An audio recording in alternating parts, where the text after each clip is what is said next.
આજે છે મારો જન્મદિવસ અને મારી વાઈફને ખબર નથી ક્યારની મને કહે છે કે તમારો જન્મદિવસ ક્યારે છે. હો તો બન્યા રહેજો બ્લોગની અંદર. હો. ઓય તું કહેતી હતી ને કે મારો જન્મદિવસ ક્યારે છે? આજ છે. આજ મારો 24/5/2026. તો તું કહેતી કે ગિફ્ટ આલું શું આલવાની છે? લઈ ઓલરેડી પડી એવું ઓવે ચાલે હડે શું લાવી અમને તો કહો.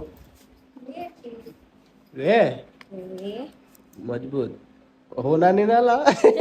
નાનો ભાવ લે ના આ તો જે લાવી ભાઈ ગમે એવી હોય લાવી તો ખરા ગિફ્ટ. ના હારી છે આમ તો વિશ તો કરો. Happy birthday. Thank you. તો લાવો ગિફ્ટ હડો પહેરાવ નહીં. પહેરાવાની પહેરાવો હડો. પહેરાવીશ. વાહ વાહ વાહ એક નંબર છો ભાઈ. તો ફટાફટ કોમેન્ટ અંદર હેપી બર્થડે લખી દેજો અને ફોલો કરી દેજો.